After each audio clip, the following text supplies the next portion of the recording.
Welcome back to another episode of Wannabe Canon, where we take the time to pitch movies about different type of ideas within the superhero and comic book world. Today, me and Sal are going to pitch our ideas for a crossover between one Marvel and one DC character.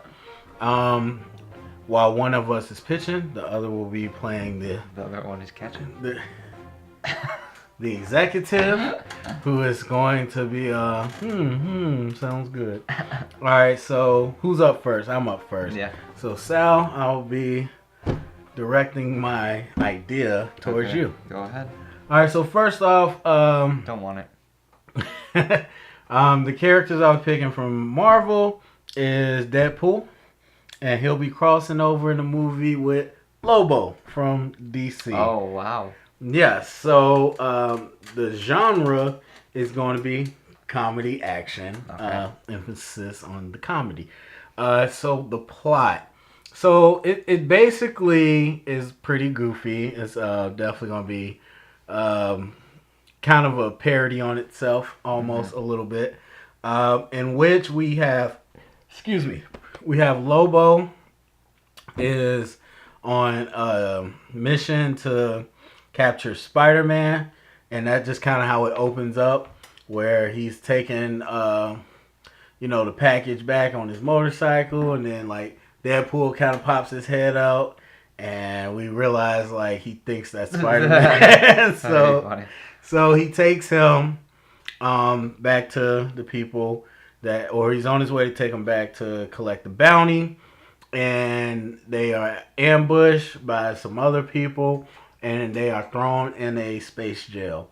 So we have basically escaped the jail comedy, and where Lobo and Deadpool kind of partner up to eventually figure out how they can get out.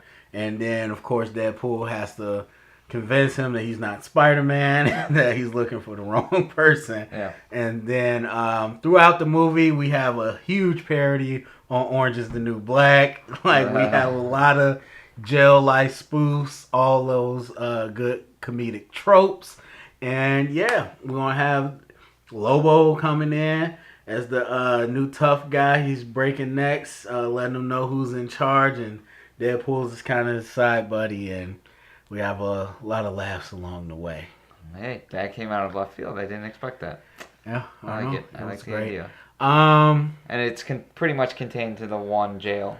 Yeah. The story. That's good. It's a small story. And it actually, and I was actually already thinking of a sequel, guys, where it sets up after the end. They break out. They feel like they make a pretty good team, and they go on the road looking for the people that jumped them.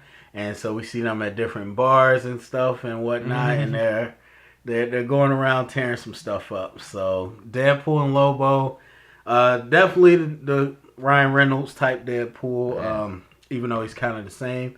And we haven't seen Lobo yet, but definitely the Lobo from like Justice League, where he is that kind of arrogant douchebag type. Yeah. I haven't thinking of any directors or anything, but that's all you need is Ryan Reynolds and whoever we get to play Lobo. All right.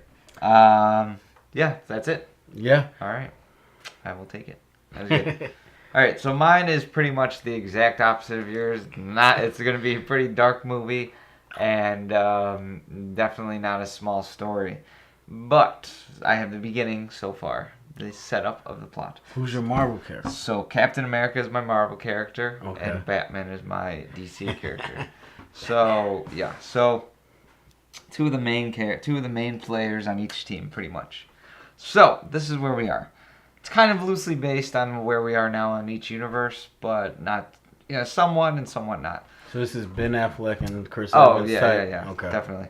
So, so we're opening up basically with Lex Luthor has gained the presidency as he did in the comic books, but it's it's after Doomsday and him going to jail and whatnot, and I just kind of saw into the future a little bit and took some liberties with that. But yeah, he's gained the presidency, and it's kind of like an opening montage where you see him just up at the podium swearing the oath, or getting sworn in, and then we also find out that Alfred died somehow. You don't know yet, Well, and that Superman is off the planet and he's pretty much debilitated, trying to recuperate from something. Avengers are off fighting Thanos. So they're no one's basically on Earth right now. Something happened. And then at the end of the opening scene, we see Lex Luthor shaking hands, and then it's revealed that Red Skull is the person on the other end of the deal. So it's Lex Luthor and Hydra. uh-oh. So you have the two big bads in that universe, kind of working together. And then we kind of come to Wayne Manor, where Bruce is in his chair drinking, basically down in the dumps from whatever happened. And then in walks Carrie Kelly, Robin, the fourth iteration. And we kind of find out through her that how Alfred died and stuff, and that was in a war with Brainiac. So Brainiac, prior to this, came, and kind of going off of where the rumors of what's going to be Man of Steel 2, where Lex Luthor created Brainiac. But basically what happened, he created Brainiac to destroy the Justice League or whatever, wreak havoc. But then he destroyed Brainiac in turn, made him look like the good guy again. And now that's how he gained the presidency. So we find that out, but obviously there were a lot of casualties, yeah. And so Bruce is down in the dumps, doesn't want anything to do with it. The other members of the Justice League are, in their own respective places, and they're recuperating, whatever. Anyways, and at the beginning of this, all of the U.S. Is in a blackout, and we don't know why. So they're in a blackout. I forgot to mention that. So he's drinking by the fire. Yeah. They're in a blackout just so he can drink by the fire. Exactly. So basically, kind of getting to the end here of the main plot. Basically, we find out that Red Skull and Lex Luthor are making a deal, and Lex Luthor has told Red Skull that if he helps him out, and I don't really know how Red Skull helps him out. Basically, probably just muscle, like Hydra is his muscle. But if he helps him out, he can he's trying to invent time travel, and he'll let Red Skull use it and go back to the 30s and 40s when Hydra was very strong, and kind of change things around so they're not taken over by S.H.I.E.L.D. and whatnot. And anyways, so that's their deal. But we find out, because Carrie Kelly gets captured as she's kind of spying on Luthor, that he's going behind Red Skull's back and is not really trying to do time travel, but really trying to open up portals to the multiverse, because he knows about the multiverse. And basically the blackout he's getting all that energy into the White House from everyone's house, from the power grid, whatever it is. And his machine is trying to build up the power to open up different portals. I know there's such thing as boom tubes, but I don't know why we don't have those in this universe right now. But we don't. Something happened to them. So that's it, basically. And then, anyways, so since the White House and the U.S. is in danger, obviously that brings in Captain America into the picture. But this is how I figure them meeting up. So Carrie Kelly gets captured. Batman obviously finds out somehow. And so he goes to, I don't know, a compound there. He thinks she is. And it's dark still, no lights. So he's using his gadgets don't work because it's like a big power surge. Nothing works. So he's using his detective skills, his training, his fighting skills, and he's fighting off these Hydra guys in this compound. And then he gets matched up against this one guy who you can't see, and they're just matching each other punch for punch, and they're beating the crap out of each other. And it turns out that's Captain America, because he, on the other side, is trying to find out what's going on in the White House, what's going on in the nation. So that's kind of my setup for it.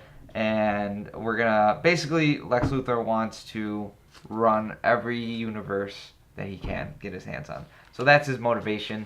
And I just thought it was a good Lex move in terms of going behind Red Skull's back and, lying to him and whatnot.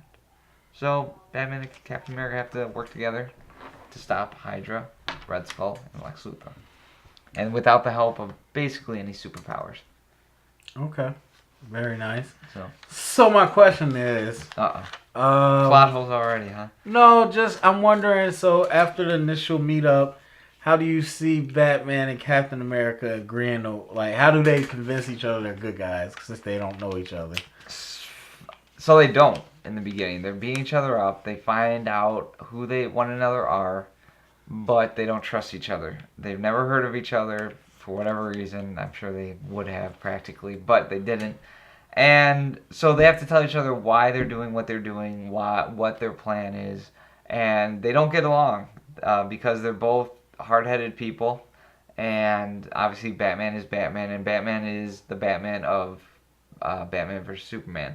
He's the one that's a dick that wants to kill people, basically. But he's not killing people now. He's learned better, but he's still being pretty brutal. And so so they just have to kind of hard-headedly work together, and I think that's gonna make for good chemistry on screen. Good drama.